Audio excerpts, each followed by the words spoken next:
This happened about 5 or 6 years ago. I remember it clearly because the memory still haunts me. That evening, I was out with some friends, and by the time I decided to head home, it was around 7 p.m. It was the kind of night when the sky turns black early and shadows start creeping around corners. I lived alone that weekend. My parents were out of town, leaving me to enjoy the silence, or so I thought. I stepped through the front door, which led directly into the living room. To the right of the living room, there was a hallway. Down that hallway were a spare room, a bathroom, and finally my bedroom at the end. I shut the door behind me and glanced toward the hallway, and that was when I saw it. Ahead, someone was peeking out from my bathroom. My breath caught in my throat, but I forced myself to stay calm. My first thought was, there's someone inside my house. My space. And they had the audacity to invade it. My fear began to morph into something darker. I wasn't about to let some intruder hide in my home.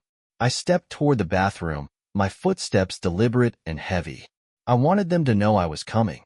But as I moved closer, the head retreated, vanishing back into the bathroom like it had been waiting to be discovered. When I reached the doorway, I didn't hesitate. I flipped the light switch, flooding the room with artificial light, and yanked back the shower curtain. Nothing. The bathroom was empty. My skin crawled. The image of that face burned in my mind. I had seen it clearly. The shape of the head, the curve of the shoulders, the gleam of eyes staring right at me. It wasn't a trick of the light. It wasn't my imagination. It was real. And yet, it was gone. I stood there, heart pounding, staring at the shower curtain as if it might somehow reveal the truth. But it didn't. I was left alone with the chilling certainty that something had been there. Something had watched me. And then, just as quickly as it appeared, it vanished. That was the only experience I had while living in that trailer. But it was enough. Even years later, the memory of that night lingers. And the worst part is, I never found out what it was. The days after that night were filled with unease. I couldn't shake the image of that head peering at me from the bathroom. I kept replaying the moment in my mind, questioning what I had seen, whether it had been real or just a hallucination brought on by exhaustion. But deep down, I knew the truth. It was real, and whatever it was, it had been watching me.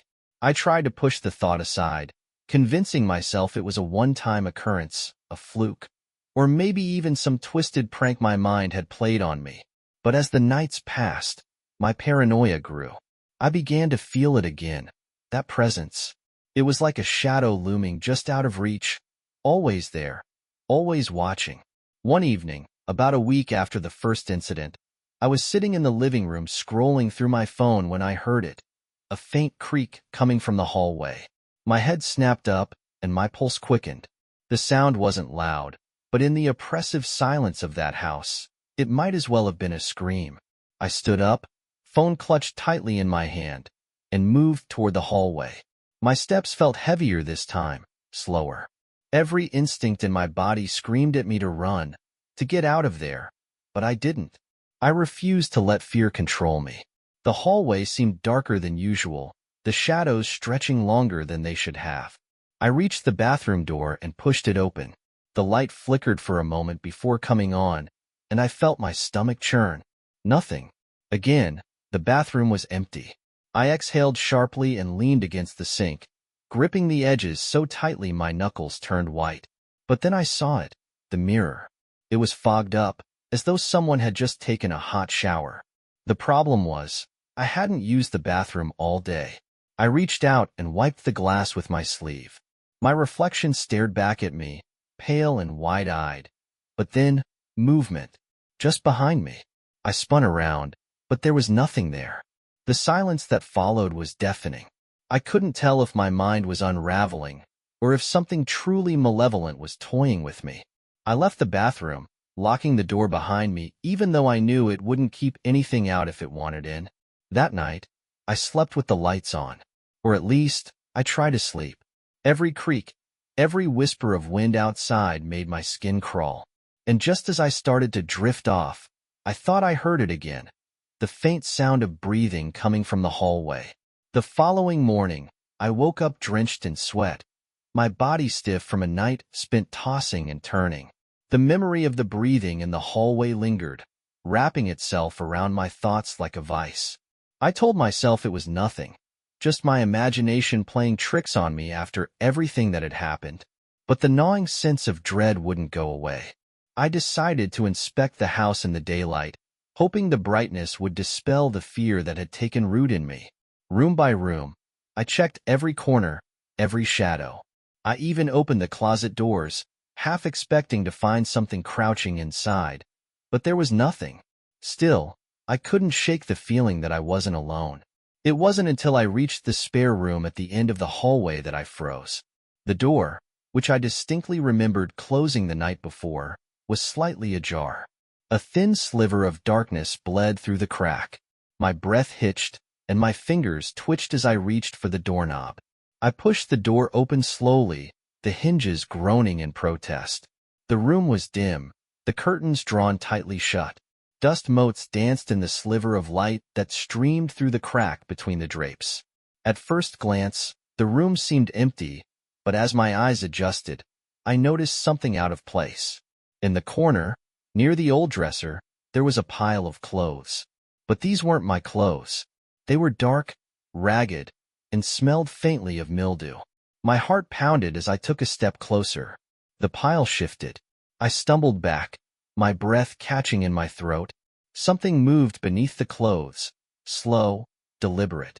I could see the outline of a hand, pale and bony, emerging from the heap. I bolted from the room, slamming the door shut behind me. My hands trembled as I twisted the lock, but the sound of the lock clicking into place didn't bring me any comfort. It only made me feel more trapped. For the rest of the day, I avoided the hallway, sticking to the living room and kitchen. I tried to distract myself with TV, but every noise, every creak, sent me into a spiral of paranoia.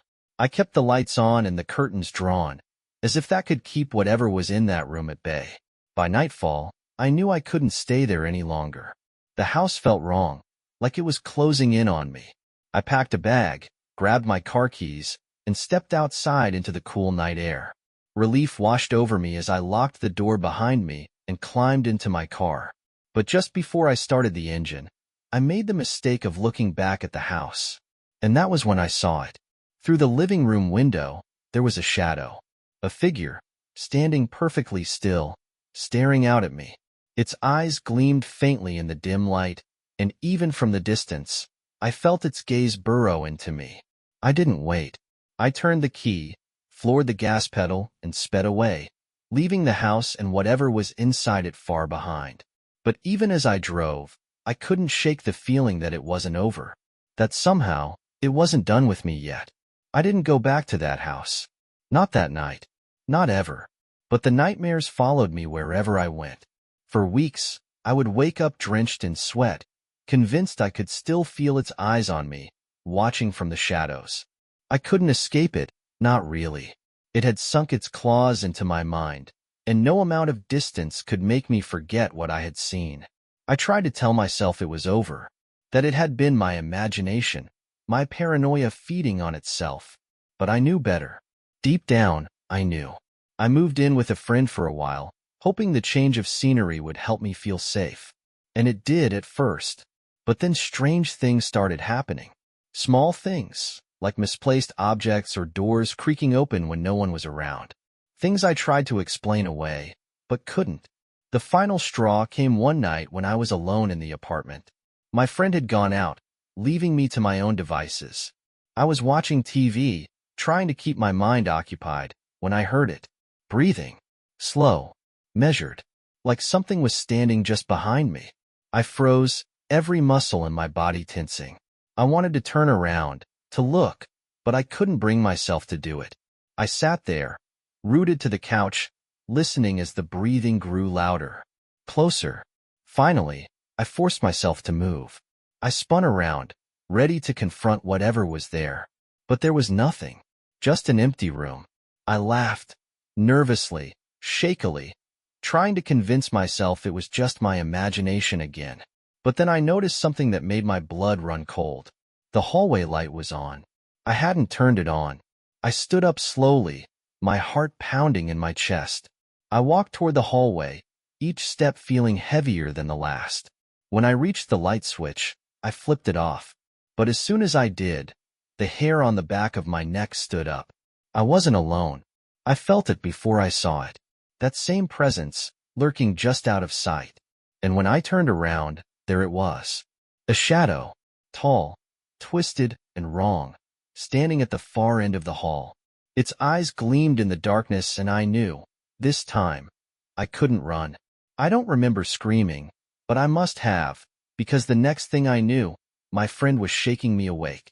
I was on the floor, drenched in sweat, my heart hammering in my chest.